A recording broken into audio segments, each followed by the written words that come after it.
అందరికీ తెలంగాణ ఉద్యమాభివందనాలు తెలియజేస్తూ Osmania university OU JAC పక్షాన తెలంగాణ విద్యార్థి ఉద్యమకారుల పక్షాన అందరికీ కూడా జై తెలంగాణ.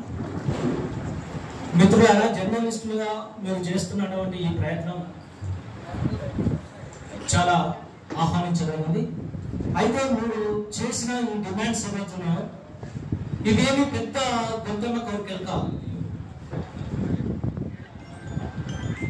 ఒక్క సంతకంతో, పేపర్ మీద ఒక్క సంతకంతో, ఒక్క జీవోతోటి అమలయ్యేటువంటి డిమాండ్స్ పెద్ద గొంతమ్మ కోరికలు కాదు. నిజానికి తెలంగాణ రాష్ట్ర సాధన కోసం మీరు చేసినటువంటి సేవకు కానీ, కృషికి కానీ, త్యాగానికి కానీ ఇది ఏమాత్రం సరిపోదు. ఇది ఏమాత్రము సరిపోదు. కానీ జర్నలిస్టులుగా, ప్రజల సంక్షేమం కోరుకునే వాళ్ళుగా, సమాజ ఉన్నతిని కోరుకునేటువంటి వాళ్ళుగా ఇవాళ నేను మొత్తం సమాజం గురించి ఏం మాట్లాడట్లేదు.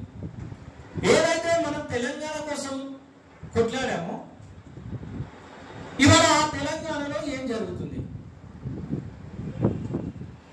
ఆ బాధితుల పక్షాన మీరు నిలబడి తెలంగాణ పోరాటంలో మీరు రాశారు, మాట్లాడారు, ప్రశ్నించారు. ఇవాళ ఆ సమాజం నా ఉద్దేశంలో చాలా సంక్షేమాన్ని ఎదుర్కొంటుంది.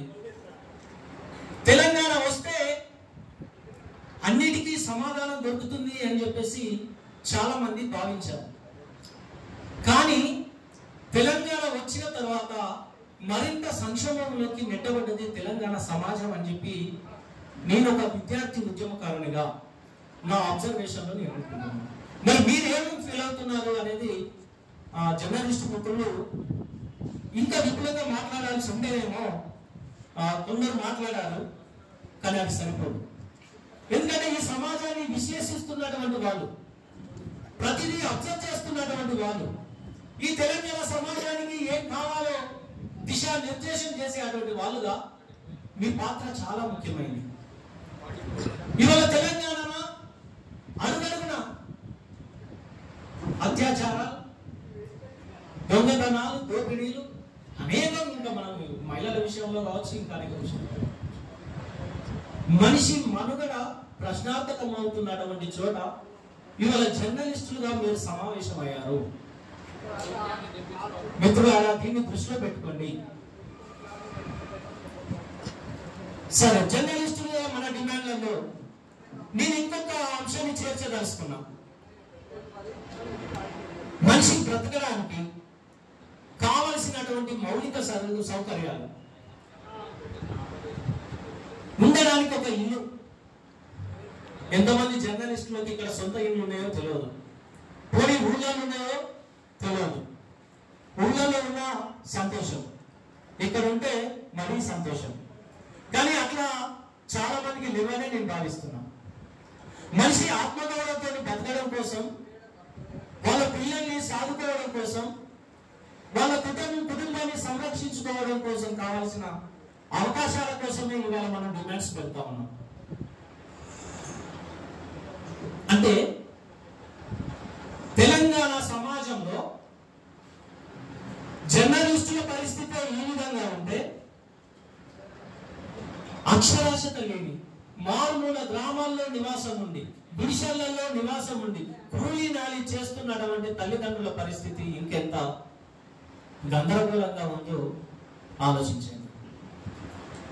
మనిషికి బ్రతకడానికి, దున్నుకోవడానికి ఇంత భూమి కావాలి. 100 ఎకరాలు కూడబెట్టుకున్న వాళ్ళ గురించి మన కలం కదలాలి. 100,000 ఎకరాలను కబ్జా చేసి, ఒక ఉదాహరణ చెప్తాం మిత్రులారా. ఇదే తెలంగాణ ఉద్యమంలో రామోజీరావు ఫామ్ హౌస్ దున్నుతా అని చెప్పేసి, 1,00,000 నాగాలు పెట్టి దున్నుతా అని చెప్పి మాట్లాడినటువంటి వాళ్ళు రామోజీరావు ఫిలిం సిటీ దున్నడమేమో కానీ రామోజీరావు ఫిలిం సిటీని తలదన్నేటువంటి ఒక భూమి, ఒక స్వర్గాన్ని నిర్మాణం చేసుకున్నారు కదా ఫామ్ హౌస్ పేరిట. నూతన శిశువు జనిస్తాం, సూర్యాస్తమయం ఉదాగాలు, సూర్యోదయం జరిగింది. మిత్రులారా, తెలంగాణ సాధించుకోవడం ఒక గొప్ప దశ.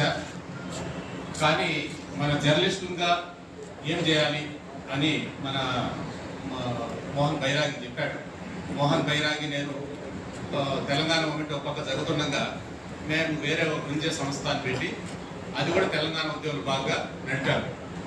అది ఇప్పటి వరకు ఉన్న రికార్డు ప్రకారం అయితే తెలంగాణలో ఉన్న అనేక సంఘాలు ఉద్యమం తర్వాత లొంగిపోతే ఇప్పటి వరకు లొంగకుండా గట్టిగా ఉన్న సంఘం ముందే సంఘం కూడా అందులో మేము కూడా పనిచేసాం. అయితే మోహన్ బైరాగి నేను మన ఇందాక ధర్వంజన్ వచ్చాడు, ధర్వంజన్ కానీ ఇప్పుడున్న కళాకారులు కానీ ఇక్కడున్న మన మిత్రుడు కన్నోజు వెంకటేశ్వర డాక్టర్ కానీ ఇప్పుడు యాదగిరి పాట పాడిన యాదగిరి కానీ ఇప్పుడు యాదగిరి పాట పాడిన వీళ్ళంతా మిత్రులతో కలిసి పనిచేశాము. నేను పత్రికల్లో ఒక 20 ఏళ్ళ పాటు పనిచేశాను. పెద్ద పత్రికల్లో ఆంధ్రజ్యోతి పత్రిక, వార్త, ప్రభ, ఏబిఎన్ ఛానల్ అన్నింటిలో పనిచేశాను. ఆ టైంలో కూడా ఆ జర్నలిస్టుగా తెలంగాణ ఉద్యమంలో పాల్గొంటూనే చేశారు.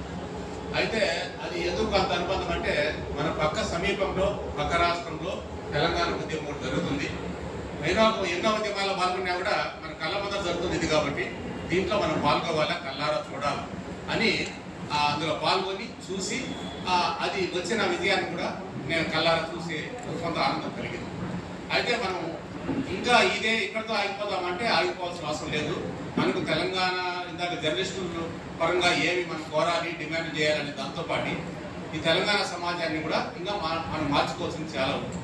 ఫార్మాసిటీ ఉంది అంటే మందుల ప్రయోగం ఏం లేదు.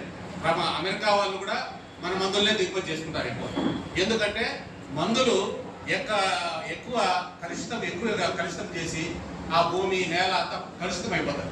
అట్లాంటి మందులు ప్రపంచవ్యాప్తంగా ఏదో తెలియని దేశాలు, అమాయకమైన దేశాలే ఎక్కువ ప్రొడ్యూస్ చేస్తాయి. ఇంకా బాగా ధనిక దేశాలు అవన్నీ కూడా వాటిని తీసుకుంటాయి. అట్లా అమెరికా కూడా మనం ఔషధాలు ఎక్కువ పంపిస్తాం. అంటే మనము ఇక్కడ భూమి పాడైతుంది, నేల పాడైతుంది, పొల్యూషన్ అవుతుంది, అన్నీ అవుతాయి. మనం ఇక్కడ ప్రొడ్యూస్ చేస్తామంటే అమెరికా అప్పుడు ఎక్కువ ఔషధాలు మనమే పోతుంటాయి. అంటే ఎందుకు చెప్పానంటే తెలంగాణ సమాజంలో కూడా మనం మార్చుకోవాల్సింది, ఫైట్ చేయాల్సింది చాలా ఉన్నాయి. అట్లాగే హక్కులు నిన్న మొన్నటి దాకా హక్కులు చాలా చేయబడ్డాయి. మొన్న చాలా మంది ఇక్కడనే కోటా కేసులు ఉన్న వాళ్ళు చాలా మంది ఇక్కడ ఉన్నారు. మోహన్తో పాటు ఇక నేను వచ్చి ఈ పర్యాటనలో చూసింది ఏమిటంటే ఎక్కువ అరిచివేత ఆ బాధలు ఎక్కువ పడ్డాం. తర్వాత మా ఆఫీస్లో నేను ఆఫీస్లో ఉంటాను. ఆఫీస్లో ఒక జర్నలిస్ట్లో మీటింగ్ పెట్టాను ఒక 10 ఏళ్ల ముందు. అక్కడ ఇక్కడ చిన్న పత్రికల వాళ్ళందరితో మీటింగ్ పెడితే చాలా మంది వచ్చారు. ఆ పత్రికల్లో వాళ్ళు ఇక్కడ వాళ్ళు ఎవరు వచ్చారో తెలియదు. ఆ వాళ్ళు చెప్పిన బాధ ఏంటంటే యాడ్స్ రావడం లేదు, చిన్న పత్రికలు నడపడంటే కష్టంగా ఉంది, ఒక కంప్యూటర్ లేదు, ఒక చిన్న పత్రిక నడపడంటే కష్టం ఉంది. చాలా ఇక్కడ నడుపులాగా ఉంటారు. నూతన శిశువు జనిస్తుంది, సూర్యాస్తమయం వృధా కాదు, సూర్యోదయం జరిగింది కాబట్టి నేను మిస్ అయ్యాను. కాబట్టి ఎస్పీకేలో ప్రజా ఉద్యమ కళాకారుల సంస్థ సభ ఇలాగ యాత్రిని మాట్లాడారు కదా, 29వ తేదీ ఉంటుంది. దానికి రాకుండా